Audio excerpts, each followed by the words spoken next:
All right, so we're going to continue on with section 3.4. We're going to start to solve some more complicated ones. So we learned last week how to solve some just kind of more basic ones. I'll do a little bit of review in that, but we're going to start with exponential equations, and then we'll continue with logarithmic equations and kind of show you the different types. So definitely get some paper out, take down some notes, and refer back to these. Rewatch this as many times as you need to. So exponential equations, this is what we're looking at. Notice it's not a logarithmic equation because we don't have a log in there.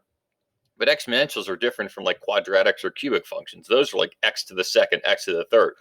Exponentials, the exponent is a variable. That's how you know you have an exponential equation. And those increase very, very, very fast if it's growth, or decrease if it's decay, depending on what the problem is. So we've kind of talked about something along these lines. We're going to kind of talk about, if you can with an exponential, as we have talked about, if you can, and you can get them equal the same base, then you can just set the exponents equal to each other. So in this equation, x equals 7. You can solve it. So if the bases are the exact same, you can set the exponents equal to each other. Now, if they're not, and you can't do that, we'll talk about what to do. We're also going to talk about another specific exponential equation. That's with a e. Remember, that's like 2.71. We had an ed puzzle on that one. So you should hopefully refer back to that if needed be what that is. Okay, so let's solve some of these, which we kind of already have. This is a little bit of a review, but certainly worth mentioning again too, because I don't think you can get that enough. So you get exponential, you have some exponents that are variables. You try to get them to be the same base. They already are. I have 6 to the x, and then over here I have 6 to the 2x plus 1. So since they are exactly the same, I can just set the exponents equal to each other. So I can set x on the left equal to 2x plus 5 on the right. Well, now we're just down to a 1 or 2 step equation, depending on what we have. So I'm going to subtract 2x to both sides. Subtract 2x. So we know in this case that's going to be a negative 1x equals 5. Divide both sides by negative 1. And I get x equals negative 5 as my solution. So there's your first one. So again, we've talked about that one before. We've also talked about this one where, okay, I have a 2 and a 16. I want to get that down. So you always take the bigger side and break it down to the smaller side. I can't take this 2 and try to get up to 16. So if you can, try to break down this side, the bigger side, to be equal to the same over here.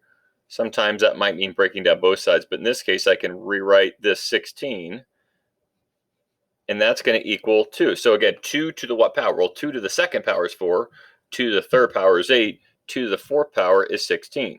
Now remember, just because it's an even number, like if that was 18 or 20, that doesn't mean you can actually do this. So it just depends on the situation.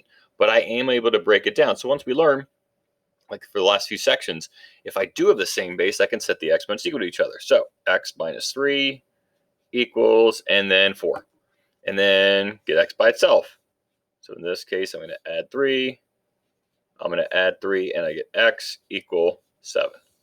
That's my solution. You can plug that in. If I plug this in, just like if I plug that x back in here, if I did 6 to the negative 5th power on Desmos, it would equal the same thing if I did 6 to the 2 times negative 5 plus 5 power. Same thing. If I did 2 over here, if I plugged in this 7, 7 minus 3 is 4. 2 to the 4th power is equal to 16, so it does work out.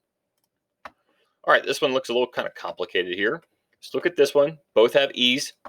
Notice, though, that they both have e's on the same side. So I don't have to do really much, except I do have to set the exponents equal to each other. So in this case, I do have same base here, same base here. Well, then good.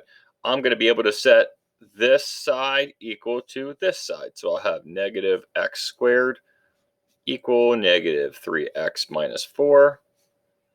Draw my line down. Now, this is a quadratic, so it's a little bit different than this last couple where we're solving linear equations. With the quadratic, we went everything on one side. With a linear, we went x's on one side, numbers on the other. So here's a little bit different. Now, which side do I move it on? I always choose to make sure that your x squared term, you'd want to make sure that that's positive. So I'm going to get rid of this negative x squared by adding x squared. So I'm going to add x squared to both sides. Then look for any like terms. That'll give me 0 equals. Now I have an x squared, a minus 3x, and minus 4. None of those are like terms. Remember, like terms have to have the same variable and the same exponent, which these do not. Now the question is, well, could I move this to the other side? Could I have added 3x to both sides and added 4? You could, but then this is going to make this solving one a little bit more difficult. So that's why I always choose to make sure that your leading coefficient of that x squared, you want to make sure that was positive at any point possible. Okay, This is a standard factoring problem. So we've been doing factoring since the absolute day one in this class, and you did it before in algebra and algebra 2. So in this case, it's going to multiply to a -4 and add to a -3. So some of you just do that in your head, which is perfectly fine. It's going to multiply to that, and it's going to add to that -3.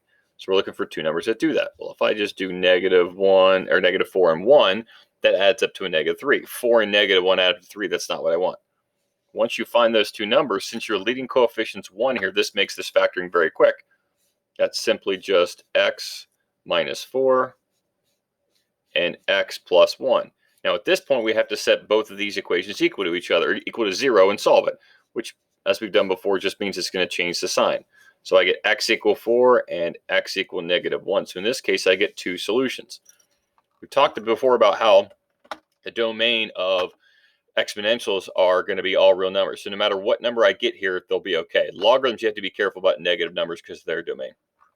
But this gives me that one. All right, let's solve this one. A little bit different. The first thing you want to do is your goal is to get this part, the one part that has the actual exponent, you want to get that by itself. That means I want to get rid of this 3. Well, the only way I can get rid of that 3 that's attached is to do the opposite of timesing by 3, which is to divide. So divide both sides by 3. So I get 2 to the x power, and then that equals 14. Okay, so I have that. Now, the last couple of slides, we'd want to break them down to be the same base. I can't break down 14 to be the same base as 2. And no, don't tell me 7 to the second power, because 7 to the second power is 49. 7 times 2 is 14, but that doesn't help us. So what I have to do is, if you're in this situation, you could put this in logarithmic form. We've done kind of both ways there. So what I'm going to do is I'm going to put this in log form, logarithmic form.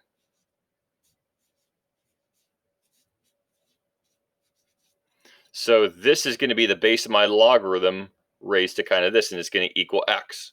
So if I kind of go backwards here, which we've done, it's going to kind of go along this line. So it's going to be the log base 2 of 14, and then that's going to equal x. So log base 2 of 14 equals x if I'm going in this fashion. Now in this case, Desmos actually does that calculation for you. So if I go over here, I have to go to the calculator, I have to go to functions, go to miscellaneous, and you see a log with a base. This is just a basic common logarithm. Remember, a common logarithm is a base of 10. But here I can type in log base 2, type in 14, and I get 3.8. Now, if you left it like this, that's not necessarily wrong. You could leave it like this, or you could say that x equals 3.8. Now, one other thing I want to mention is change the base. This is the exact same thing as the log of 14 over the log of the base, which in this case is 2. That's the exact same thing. So if you had a handheld calculator, a TI-83 or something like that, you'd have to do this. It will not calculate when there's a base other than 10, but it still does work. So if you wanted to do it that way, you could over here, I can hit this and I can type in the log of 14, and then down here, the log of 2. I typed that in correctly. And that still gives you that 3.81. So understand, if you're using Desmos, fine, but if you have a handheld calculator, if you're taking some other test or something like that where you can't use a Desmos, then in that case, you can't do it this way. Okay, now we're going to solve it where we have an e. Now, this example, both sides had an e, so I did it kind of like I normally did. This one doesn't. So your first goal of this type of problem is to get the e by itself first. So get e by itself. That means I got to get rid of that plus 5. So the opposite's minus 5. So I get e to the x equals 55.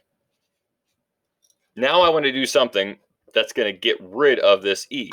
Well, the inverse of e is the natural log. So anytime you have e to some power equals a number, take the natural log of both sides. The nice part about that is once you do that, these guys would cancel out and just leave you whatever your exponent is. Now this leaves me with the log of 55. If you leave it like that, that's fine. Now, if the question wants you to actually have a decimal answer, then I'm going to have to do that. Now here, you just typing in ln and then 55. It should be right here somewhere. There is an ln button over here too if you wanted to do that. But here you'll get 4.0. So that's equal the same thing. I'm showing you two different ways to kind of get these if you want to do that. And you can always check your answers too. So if you want to go ahead and plug that back in, so e to the x plus 5, is that equal to 60? So we said it was e to the x. So this is going to be e to the fourth, and then plus 5. And you can kind of see that when you round that, it would be okay. So that's kind of using another one that you can use just to check your answer. All right, let's do one more very similar to it. Again, first goal is to get the e by itself. Now, I don't have a plus or minus. This is an exponent, so I'm not going to touch that. But this 3 is attached. So the opposite of timesing by 3 is to divide by 3. So I get e to the 4x plus 1, and then that's going to equal 5. So like we said before, if you have an e equal to some other number, now you have to get the e by itself like I did. But if you have a e to some power equals a number, take the natural log of both sides. Natural log, natural log. The natural log of the e's will cancel out. So that just leaves me my exponent of 4x plus 1 equals the natural log of 5. But notice I don't have an x by itself here, so I have to still solve. I need to subtract 1. That'll give you 4x. Now, that's not the natural log of 4. That's the natural log of 5, whatever that is, and then subtract 1. And then to finally solve it, divide both sides by 4. So your final answer here would be the natural log of 5 minus 1 over 4. You can also actually calculate that natural log of 5 minus 1. So I can do this in typing into Desmos, so the natural log of 5, and then minus 1, and then make sure this is okay here, and then over 4, and that gives you 0.15. Another answer could be 0.15. Okay, well, why do you need to know, which is which? Well, if it's a multiple choice question, this could be your answer choice, this could be your answer choice. You have to give me both. So you need to be able to represent this and solve this by hand. And you can check your answer again too. If I plug this back in the calculator and replace this x with 0.15, you'll get approximately 15 too.